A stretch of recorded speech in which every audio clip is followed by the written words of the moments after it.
Hey, what's good, fam? 2021 SEC Media Days back in Hoover, Alabama. Going to walk you through the sights and the sounds, some best quotes from SEC Media Day. But before we get going, definitely hit the thumbs up, like, subscribe. Right here, you got the GOAT, a.k.a. Nick Saban. Saban was asked today, what does he like to be called? He like to be called Nick Saban, Coach Saban. He said it doesn't really matter to him. There's been some talk in the college football world about how we should address head coaches. If it was up to you, what is your preference? Is it Nick, head coach Nick? How would you like to be addressed? Look, I respond to just about anything, and I've been called just about everything. So not something that's really important to me, but I think everybody should have the opportunity to sort of create or make the way their expectation is of how they get addressed, and it's not something that's really that significant to me. Alabama brought Phidarian Mathis, one of their top defensive linemen coming into the 2021 season, along with John Mechie. Can we just stop for a second and appreciate John Mechie's drip at SEC Media Day? Nobody speaks more eloquent than John Mechie III, and nobody dresses better than John Mechie III. We'll play a soundbite from both Phidarian Mathis and John Mechie later on in this video. But first, let's talk about the transfers that are incoming to Alabama. Two marquee transfers, Henry To'oTo'o, and then you also have Jameson Williams. Nick Saban was asked about Henry To'oTo'o, the transfer from Tennessee. Here's what Nick Saban had to say on Wednesday. Well, we thought Henry was one of the best players and defensive players in our conference, and watching him play at Tennessee. And we had recruited him in high school. We thought he was an outstanding player in high school. Talking about a fine young man who's very intelligent, very instinctive player, very conscientious, wants to know everything about not only what he does, but everybody on the defense. He's got really good leadership qualities. So I think there's a lot of positives that he can bring, especially, you always want to have a great signal caller, quarterback type guy on defense, regardless of what kind of player they are. Those things really enhance the chances of all the other players on defense playing with confidence because they're confident in the call that they're getting, the adjustment that they're making, and I think that's something that Henry can really add to us, as well as being a very productive player.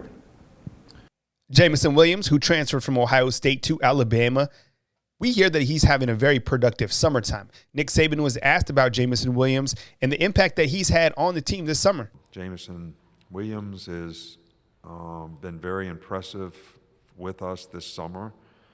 We felt like we needed somebody who has juice and speed at receiver to complement the players that we have, and some experience because we've lost 4 first-round draft picks in the last 2 years at that position, and he certainly has not disappointed us in how he's added those elements, to our offense, especially in what we've seen this summer.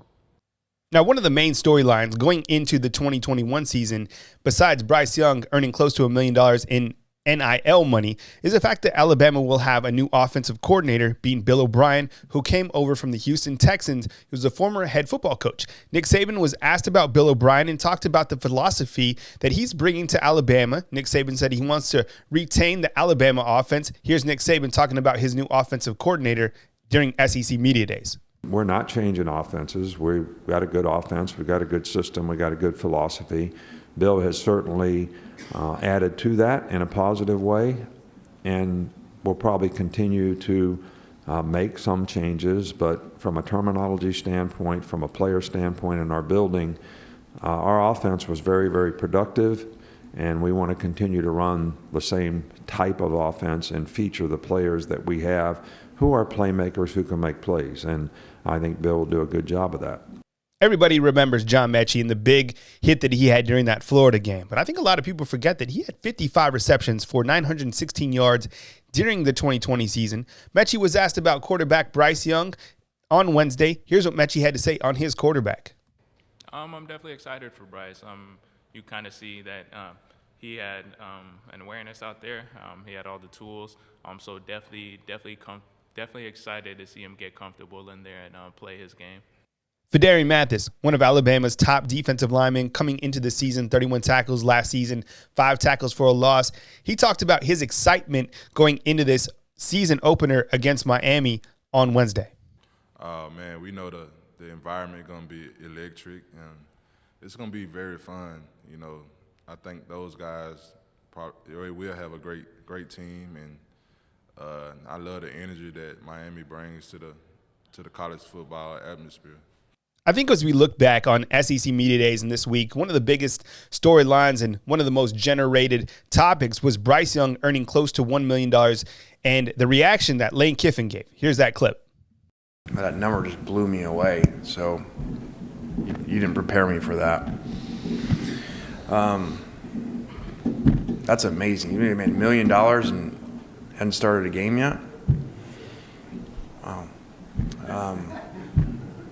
That was definitely one of my favorite sound bites from 2021, and we're just getting started, right? Nick Saban also talked about players now earning money at the college level and the impact that could have for college football as a whole. Here's Nick Saban talking about name, image, and likeness on Wednesday.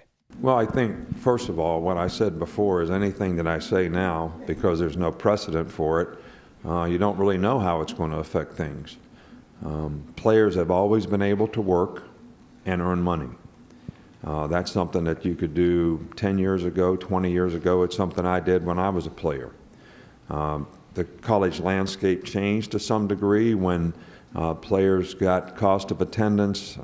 We made rules that allowed them to go to summer school on scholarship, which we didn't used to have. So most players with this additional money and the opportunity to advance their academic circumstance chose not to work.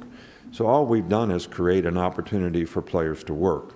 The only thing is, the question is because it's not going to be equal, and everything that we've done in college athletics in the past has always been equal. Everybody's had equal scholarship, equal opportunity.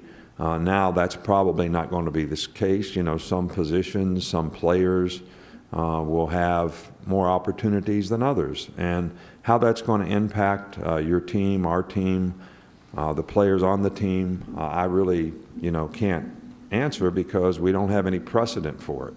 I know that we're doing the best we can to try to get our players to understand the circumstance they're in, the opportunity they have, and how those opportunities are not going to be equal for everybody.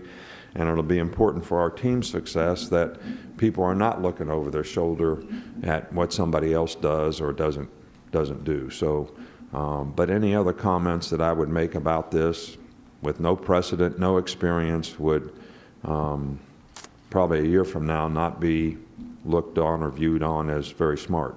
Thank you very much for watching our SEC Media Day coverage right here on BamaInsider.com. We got plenty more videos coming your way. Definitely hit the thumbs up, like, subscribe, and check out some of these other videos related right here on BamaInsider.com.